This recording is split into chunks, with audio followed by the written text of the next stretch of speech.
Good evening. Welcome to the Professor Maima Show. Hope you're doing well wherever you're watching me from. So, this is a comedy show made for your entertainment. So, please subscribe, share, and like this video. So, I want to talk about the Kenyan youth, also the Gen Zs. They're called the Gen Zs. So, there I'm saying the youth, the heroes of Kenya. So, me, I'm what we call the Gen X. So, as Gen X, when you are growing up, we were cowards. So, we allowed the system to mess us up. So we got jobs, yes, jobs were there, but they were paying you very little. You cannot even invest. Everything you want to pay your bills, or you waste the money on women and alcohol, you have nothing to save, isn't it?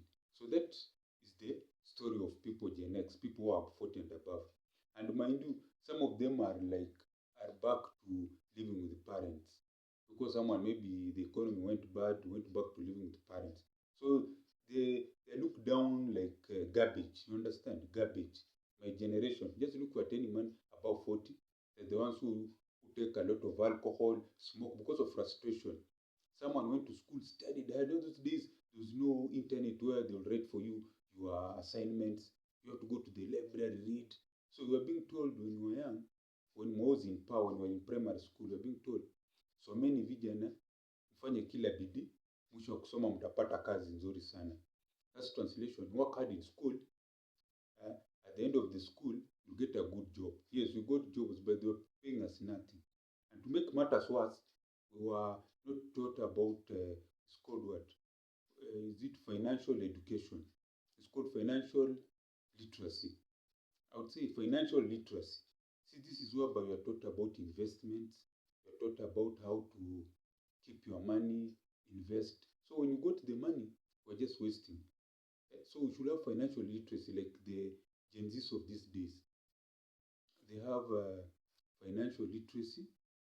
They keep on, uh, they invest in whatever they invest. They buy, some of them buy land, some of them buy shares. I don't know, they're into all these online investments, Bitcoin. I don't know, they are doing so many things. Things that I never even had. Or they do even online trading, forex trading. Yeah, that's the word I was looking for. We never had such financial literacy, which is lacking. That's why I'm saying our Gen X people above 40 are useless. That's why you find when you go to most homes, you find these people, some of them have gone back to living with parents because the economy became bad for them. They are not invested. So the problem in Kenya, if you're living on a job and things go bad, you go to zero. Imagine not saving. So you have to go back and start from zero, living with parents like a fool. So people our generation have been taken for fools. And that's why even the system, political system, just uses them for votes during elections. And then after that, they forget them. Now, this new generation is very different. They are focused. They they try their best to work hard. And they have said they invest in things, Bitcoin, online investment. They're creative. They don't have to rely on an 8 to 5 job. Anyone above 40 wants to rely on an 8 to 5 job to survive. They're moving around with CVs. But these young Gen Zs, people below 30, can you imagine someone goes on TikTok, creates video, earns money? Once he earns that money, he goes, buys land and builds his own house, even a small one, can be a bungalow. Others are building rentals, or they buy a lot of land and start selling. They become brokers, land brokers. So they buy a piece of land, and when it appreciates, they sell off.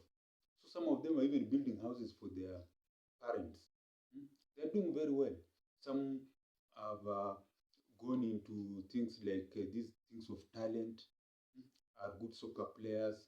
You can name a few. You can look at the runners, the Omanyalas. These are Gen Zs. Even our star girl, Faith Kepegon, is a Gen Z. So you see, I'm right. That's what I'm saying. The the youth heroes of Kenya. And even the political side, they went to the streets, demonstrated, financial bills thrown out. They continued demonstrating. So they're changing Kenya. They're making people like us who are sleeping to wake up because they're making us not to take rubbish from people. You see, as when we were growing up, it was under the one party state, people above 40. So we were used to living in fear, whereby if you don't have money, you have to cow in the corner like like I don't know, I don't even want to use animal. You just want to cow in the corner like a useless human being. In fact, that's the word. Because not, I don't want to say animals. Animals are not useless. An animal can wake up and go and look for prey, look for something better, even for a new home, isn't it? So our generation was really frustrated. So when you meet that uncle of yours, cousin of yours, mm, that teacher of yours who's a drunkard, brilliant man, brilliant teacher, maybe teaches a subject well in primary, high school, even a lecturer, but drunk like a skunk, always drunk, mm, always smoking hard. The generation is how we grew up. We grew up under an atmosphere of fear. Or if you don't have an 8 to 5 job, you're a failure. So to us, people measure 8 to 5 job getting a salary. But the young Gen Zs, they're measuring time in creativity. What creativity? How are you? What are you producing? Can it be content online? Can it be you're manufacturing a product? Some of them are innovative. They're doing things. They're selling online. Remember when we were having these demonstrations of Gen Z? They were printing T-shirts. They were printing flags. You know, Kenyan flag, you cannot just get it that way. People print it on material. And when you were growing up, you could not even do what? You could not even hold the Kenyan flag. It was meant for what? For public places, buildings, schools, uh, what was it? Police stations, and to be only on the vehicles of waheshimiwas, the leaders. Let's say the president, that time ministers. But these days, young Gen Zs walk around with the flag. They wear the flag. They put on the flag. Hmm? They wave the flag. As the Kenyan flag was seen as a symbol of terror. This is the leader. This is the police station terror. These are leaders. You must fear them. You see, that's why I'm saying the Kenyan youth, the heroes of Kenya. I want first of all to salute you. You have opened our minds. You have taught us that when you are in a predicament, you find solutions out. Any solutions that comes our way, that's one. Two, you rather earn small money and live in peace. But see, our generation, they don't know that someone thinks that life is living in a big house, and yet they can't. Their standard is 5,000 rent. That is a $50 rent. But the guy wants to live in a house of over 20,000. That is like over, can we talk of $200?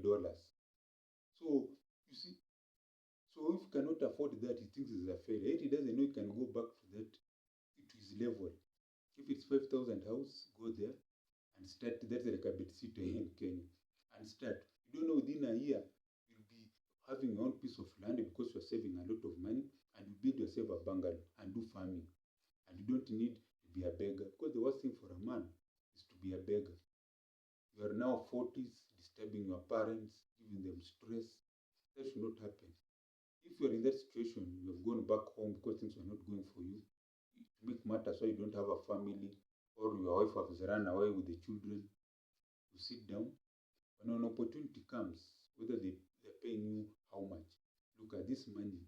What can get me a small house? Just go and start. Let people laugh. We have seen people in their 80s in America running for president. Is it Donald Trump?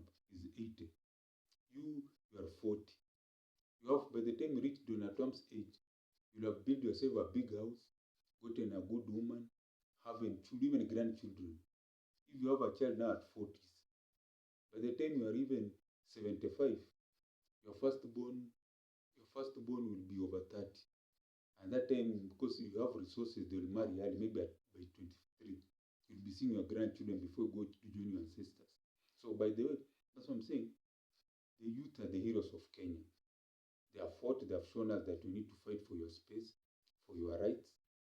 They have shown us that accountability is everything. They have shown us that having billions, big houses is just mindset. Because when you are, there's no billionaire who's buried in a maisonette, everyone goes in that small box. Even if it's golden, what it will be, it will rot away. The earth will take you back. Because you came from the earth, the way the good book says, the Bible, and will go back to the earth. So the youth are the heroes of Kenya, and that I salute you. So keep on doing, never give up. Because the moment you lose hope into alcohol, suicide, that's when maybe the next day someone is going to give you a phone call and give you a job where you are running serious money to move to the next step. But the most important thing when you are in a hole, stop digging, wait for an opportunity. That money will come and go and start from your level. Maybe how you're a person who is supposed to be another level. You're supposed to be at level D, but you want to start at level B and you cannot afford the resources. So this is the Professor Maima Show. If you like what I've heard on this video, please send something on the mobile M-Pesa down there. +254 769 729 327. I repeat again, mobile M-Pesa +254 769 729 327. And as I always say, gwaheri ya kuonana, gwaheri.